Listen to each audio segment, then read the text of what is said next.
এখানে শিব ভান্ডারে আমরা 13 বস্তা প্রায় আনুমানিক প্রচুর প্রায় 400 কেজি মতন শিশু খাদ্য এটা মেয়াদ উত্তীর্ণ হয়ে গেছে এবং ওনার জন্য সেই জন্য যেহেতু এটা বড় একটা অপরাধ এটা ওনার থেকে এর আগে বলা হয়েছে ওনারা শোনেন নাই। আমাদের আজকে বাজার মনিটরিং ছিল, আমাদের একটা গোপন তথ্য ছিল।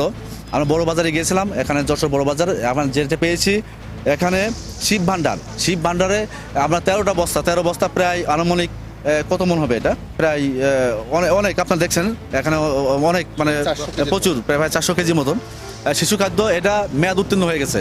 এখন মেয়াদ নাই, এটা কেমিক্যাল দিয়ে তৈরি করা এবং কোথা থেকে কিনছেন তারও রেকর্ড নেই ওনার কাছে। হ্যাঁ, এটা আছে শিশু খাদ্য এবং ঝুঁকিপূর্ণ এবং ওনার জন্য সেই জন্য যেহেতু এটা বড় একটা অপরাধ এটা ওনার থেকে এর আগেও বলা হয়েছে ওনারা শোনেন নাই। এবং ভোক্তাধিকার সংরক্ষণ আইন 2009 এর 37 ধারায় ওনাকে 25,000 টাকা জরিমানা করা হয়েছে এই জন্য, এবং 45 ধারা যথাযথ পণ্য সরবরাহ না করা ভোক্তা পর্যায়ে সেই জন্য ওনাকে 25,000 মোট 50,000 টাকা জরিমানা করা হয়েছে। এবং আরজি ট্রেডার্স আর একটা দোকানে ওনার মূল্য তালিকা নাই। মূল্য তালিকা আমরা এর আগেও সিনিয়র বাজার কর্মকর্তা ওনারাও বলেছেন, নিরাপদ খাদ্য কর্মকর্তা বলেছেন ওনার মূল্য তালিকা যথাযথভাবে প্রদর্শন করেন নাই। হ্যাঁ, মূল্য তালিকা ভিতরে ছিল এবং ডেট ছিল না, সেই জন্য ওনাকে 10,000 টাকা জরিমানা করা হয়েছে, মোট 60,000 টাকা জরিমানা করা হয়েছে।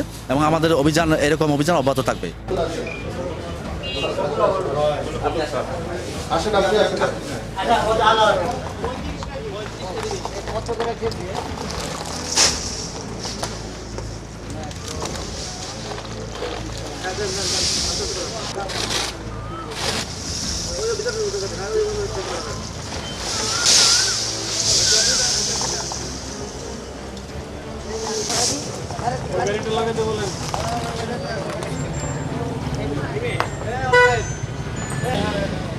আমাদের র্যাবের সদস্যদের আগে 3 বস্তা ফেলাইনি আগে।